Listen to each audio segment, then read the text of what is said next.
faut trouver la fréquence. La bonne.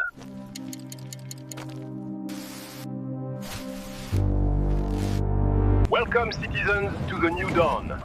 On est en direct. L'information, c'est la survie. Bonjour à toutes et à tous, vous êtes sur la chaîne Dagounous TV, voici le journal. Mbola tsara sika jiaby. Orle, koranandre, akorsa, orlahaly, miarahaba to. Irotso amin'ny fakafaka politika avy hatrany ary tsika. Inona no maresaka eto an-tanàna tato ato? Tamin'ny faraparan'herinandro iny tokoa mantsy dia nanao hetsika ny ZZ izay notarian'ny Herzog ka izay no ho fakafakaitsika androany.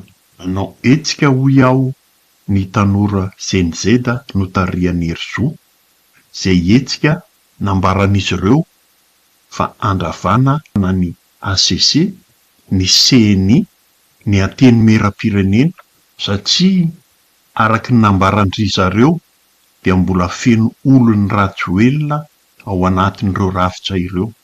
Eny hatramin'ny gouvernement io dia misy minisitra olomboasary. Noho izany dia nanome 12 ora ireo ZZ teto Antananarivo ka ny zoma 10 avril teo no tapitra izany. Ka rehefa tsy andava izany ny filohan'ny fanavaozan'Andriamatoa Randrianirina Mikaela dia iroso amin'ny fidinana eny an-dalambe ry zareo. Dia iny ny raha nahita iny fa nidina avy eny Ambohijatovo ry zareo izay notarian'ny Herzog ZZ ka namonjy ny kiandrany 13 Mey izay ny famotonany tany mpanohana azy sy ny mpanao gazety. Anehoany ny antony sy ny etaetany amin'izao fidinana an-dalambe ataondry zareo izao indray. Marihana fa tsy nisy sakatsakana mihitsy nandritra izay fidinana an-dalambe izany. Nisy polisy ihany teny antsefatsefany teny izay niaro ny mpanao fihetsiketsehana sy nandamina ny fifamoivoizana. Tsy tazana teny kosa ny zandarmaria toy ny tamin'ny andron'ny rajoelona izay nampiasa ny bomba mandatsa-dranomaso sy basy. Tena efa ohatra tsara azo raisina tanatin'ity fitondrana vaovao ity izay raha teo koa moa no nitolomana teny an-dalambe tamin'ny fitondrana volomboasary iny dia nafahafahan'ny be sy maro maneho hevitra malalaka sy tsy misy teritery. Na dia somary vitsivitsy ihany aza moa ireto tanora ZZ ireto tamin'ity andron'ny zoma 10 avril ity dia tsy nampihembotra ny fidinan'ry zareo teny amin'ny 13 Mey izany. Ry zareo moa araky ny fanambarany dia tsy mitady na mikasa nongana izao fitondrana izao fa ireo androm-pandrakana no tany saina teny amboalohany ireo no takiandry zareo oravana ka soloina ary irotsoana kosa amin'ny fifidianana vaovao ny eo amin'ny anteny meram-pirenena. Na tsy hita ny vatana kosa aza ireo zandary sy polisy nitondra fitaovam-piadiana tamin'ny andro io dia maro no nahatsikaritra fa nisy fiarany odiody teny ka polisy gasy niaraka tamin'ny mpikaramanady rosianina no tao anatiny. Nanara-maso ireo mpanao fihetsiketsehana teny lavidavitra teny moa izy ireo. Midika ve izany fa no karamaina andravan'ny fihetsiketsehana izay atao manomboka izao eto amin'ny tany sy fandrakana malagasy ireto mpikaramanady rosianina ireto. Raha izay tokoa anefa no zava-misy dia tsy fanaraka kosa isika satria ny hain'ny malagasy iray dia manan-danja ary rehefa vazaha no nandripaka antsika tamin'ny taona 1790 izay vao nankalazaintsika tsy ela akory izay ny fahatsiarovana ireo namony ainy tamin'izany. Dia izao ity fitondrana izay nantenaina hitondra fanovana sy fanavaozana ity indray no hampiasa mpikaramanady vahiny amonin'ny malagasy.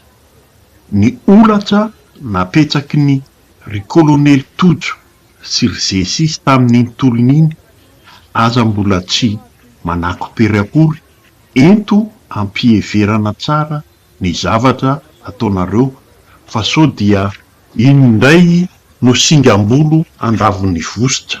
Rehefa nandavo ireo mpitondra ny sesy teo aloha nilaza azy ho mafy, aza mieritreritra koa fa vitsy ireo tonga nidina teny ny 10 avril teo iny ka ho tsy niavina ny fitakiana. Tsarotsika tsara angamba ny vavan'ny Naivoraolodinina indray andro zay hoe tsy izay olona vitsikely ireo akono ka avita inona eo. Iny anefa amin'ny hafarana mirodana ny mapara sy miromary sy mifirongona. Mahaiza makalesona tompoko, raiso mietaetan'izy ireo, mahaiza mifanakalo hevitra. Raha toa kosa ka seza no tadiavinareo lohandohan'ny mitarika ny CNG da midina eny an-dalambe ireo, dia fataro fa tsy hanaraka anareo velively ny vahoaka. Maro ny maharary ny malagasy ankehitriny ka ireo resahana. Raha izay dia tena mitolona ianareo. Vao metomboka moa ity fetsiketsehana ity ka samy velinaina indray ahita ny toyany. Mametsaka ny veloma vetivety tompoko. Potika ny firenena, marobe ny fitakiana tsy voavaly. Jiro sy rano no takiana kanefa basy stanky no tonga. Na dia ilay fafana kely azo teo azy dia navadika ho fitaovana fampitahorana ankehitriny. Ary manana porofo izahay amin'izany zavatra rosina izany satria efa misy aminay ireo nantimidena. Tsy ekenay ny fisamborana sy fandrahoana natao amin'ireo namanay. Tsy anaiky sy ampanginina anay izany.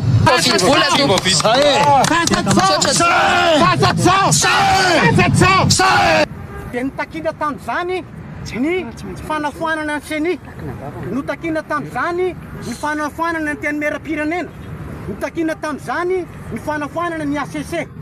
Noho izany dia mijoro ny ray aman-dreny manohana ny zanaka mangataka izay nianatra taratsika an'izany zavatra izany. Raha tiatsika tompoko ny ilamina zao firenena izao dia izao ny tolona izay natao, ny fangatana izay natao, ny etetam-po izay natao, angatana ianareo mpitondra fanjakana mba hanatanteraka an'izany. Faharoa manakaraka an'izany, ny tanora izay nitolona nametraka izao fitondrana misy ankehitriny izao dia nanao izay azo natao nametrahana ny mpitondra. Ny mampalahelo rehefa tafapetraka ny mpitondra dia lazaina indray ireo tanora ireo, génération Z ireo fa dondrona tsy mahay ary tsy manatraikefa. Ny hetsika dia tazana teny Analakely sy ny manodidina teny any ny fiaran'ny mpitandro ny filaminana, fiaran'ny miaramila, ary dia nahitana miaramila misa roa tao anatiny izay teratany vahiny ny iray raha ny tazana teny an-doerana tamin'ity androany ity. Mpanelanelana mijoro hatrany ho sofina sy maso ny hainy ary mijery hitahitantsika tanora satria fantatray herinay voarainay ny tsikera, ny kiakiaka ary ny ny taraina avy any amintsika mety tsy fahatongomanana maro samihafa. Izay indrindra ny antijoroanay satria ny mpitondra dia natao hihaina. Tsika amin'izao dia fantatra fa be dia be namanay izay niara-nitolona taminay moa zany nanomboka tamin'ny taona 2025 ka hatramin'iny etsikiny dia voasambotra anankitelo ny voasambotra omaly ariva fotsiny. Izay ny information tena hoe exact moa zany. Mahakasika ny Herzog manokana, Herzog nomaly ariva izy nanomboka tsy tratrantso tsony ho anay namany zany izay niantso anazy dia tsy tratrantso dia mieritreritra zay hoe miafina ohatry ny ankizy rehetrarehetra ihany hoe miafina satria samby nafantatra niny zavatra niseho tamin'ny sabotsy iny zay hoe nanomboka nisy nanaraka.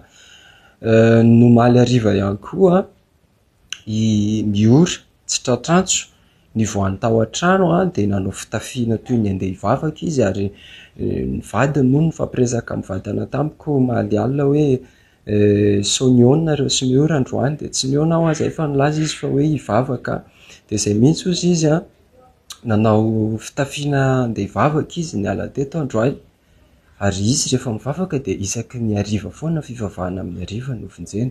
Tsy fanao nefa nozy izy zao satria amin'izao oro zao izy mbola tsy tonga ato an-trano. Nanontany amin'ny hoe fa firy ny tena vodiny rehefa mandeha mivavaka dia hoe 18 heures eo izy tokony efa mody nefa izao efa 20h30 mbola de fampiresaka teo foana zay de niandriandry tonga ny tany amy tamy sivy tany a mbola tsy nisy any de niteny taminazy aho hoe aleo fa ho resako ny ekipa de hita eo hoe inona ny tokony atao a inona ny fipetra tokony ho raisitsika satria ny telefona no maty ary tena nanizingizina moa zany idina vadiny miora hoe tsy fanao ny miora zao raha misy mahazo anazy eny an-dalana de miantso foana izy ary mahita moyen foana anatsony de nifampiresaka zay hoe andao publiana le izy a de nanomboka ny publication teto amin'ny Facebook ngamba ny 15 minutes teo raha ela indrindra de niantso an'ny dina indray miora nandeha tampoka zany le telefony io niantso an'ny dina izy a nandefa consigne tamin'ny dina hoe asiva janona an'ilay ankizy a reo publication be de be reo fa za tia bypassy am'izao de alaivo aty bypassy ahako de manaovy ianao publication ao amin'ny page satria ny dina ihany no admin amin'ny page ny miora ny entité amin'ny miora zany de nanao publication ry zareo hoe hity efa any miora ary tsisy resaka ambadika tsisy resaka politika de nandeha ivadiny miora zany nandeha idina io miala tao an-trano de ho any bypassy zay ekipa efa niomakomana ihany hoe tena tsy tokony avela anderery ao anatin'le ao am'izay hoe nde hitady any miora zay fa rehefa nandeha nefa izy de nahatsapa ihany koa nahita ihany koa hoe misy manaraka de rehefa tonga teny ankadimbahoaka izy de nijanona de niantso anay hoe misy manaraka zary zalahy de tamin'io fotoana io navery an'le moto nisy nahaka teo koa le moto de niteny anay izy hoe lasa le moto very le moto a de teny izy hoe misy manenjika de tapaka teo le appel de inomena en même temps zay tam'izay fotoana zay nomena de monjy anazy any ankadimbahoaka satria hoe very le moto rehefa niala teo any an-tranony ihany koa nomena no niteny taminay hoe misy manaraka koa za ato a de misy manenjika de tapitra teo de samy tsisy tratrantsy daholo nefa nisy telo aveo na i miora na i dina na i nomena de samy taraiky tany daholo a de mivavao enina farany hoe nisy nanenjika ry zareo nisy nanaraka ry zareo zay no mahakasika an'iny eto de mipetraka ny fanontaniana ary tena miaya tanteraka zay hoe sanatria ve a ambadika politika zao zavatra zao satria raha ny contexte misy a raha ny situation misy am'izao a de tena mampanay anay le izy hoe misy ambadika politika ve satria be de be am'izao ny tanora tena miezaka ny mamono afo miezaka ny manaratsy anay tanora zay mbola manohy ny tolona hatram'izao de hatreto zay mbola tsy manana valony marina hoe iza ny ao ambadika ny fisamborana any miora sy ny vadiny miora ary nomena ny zavatra misy a ny zavatra fantatray a de velapandrika le antsony miora satria na zay ara samy mikoropaka taty hoe tsy fomba ny miora zany kalma be miresaka zany hoe zao ny zavatra misy fa zao atao fa ny miora tena olona mora mipanika kely tena mora mipanika miora ary tsy fomba n'le izy de teo de efa tsy nampilamina ny sainay hoe misy zavatra tsy takatra ny saitsika ao misy zavatra ambadika ao a de miezaka foana moa zany zay mamea zay vaovao avy aty aminay hoany mesarotra moa ny zavatra misy ankehitriny a eto amin'ny tany sy ny firenena satria tao aorianany etsika zay nataonay tamin'ny zoma sy tamin'ny sabotsy a zay marche pacifique teny mikanjan'Ambohijatovo nahazo ny kianjan'ny 13 May 13 Mai de natsikaritra zay nanomboka ny sabotsy moa zany tena marina natsikaritra zay hoe misy andian'olona manaraka zay mandeha misy sasany mandeha tsy telotelo a de nanomboka teo zay a niparitaka tena niparitaka niezaka ny ohatriny hoe nanaridian'ilay mpanaraka moa zany nandritra nyreny etsika reny ihany koa ny zavatra nisy ary tena niely be teto amin'ny Tambajotra de mpamono afo tena betsaka ny mpamono afo a milaza fa zahay a milaza ho zain'izay da zay niakatra teny Akanja dia lazaina fa voakarama misy Andry Rajoelina ho ambadika amiko a dia inina atao reny zavatra ireny satria fantatra hoe fanatika le malagasy dia tsy tia maizina i Andry Rajoelina le malagasy dia inina paritaka ireny zavatra ireny a nefany a ny tena marina dia zay le nitsangana teny dia mbola matsapa fa misy zavatra tsy rariny miatra amin'ny firenena, misy zavatra misy fitakiana nataonay izay mbola tsy tanteraka hatramin'izao a, zay no naharesy lahatra anay midina teny Akanja. Tsy nisy resaka fikaramana, tsy nisy resaka ny baiko tany ambadika fa tena hoe inisiativanay tanora vitsivitsy a niraisaina hoe aiza ho aiza ny efa vita dia aiza ho aiza ny mbola tsy vita, aiza ho aiza nefa ny tanjona dia nandeha moa reny hetsika ireny. Amin'izao tsika miteny izao dia fantatra fa be dia be namanay izay niara-tolona taminay moa zany nanomboka tamin'ny taona 2025 ka hatramin'iny hetsika iny a dia voasambotra anankitelo ny voasambotra omaly hariva fotsiny, zay ny information tena hoe exact moa zany.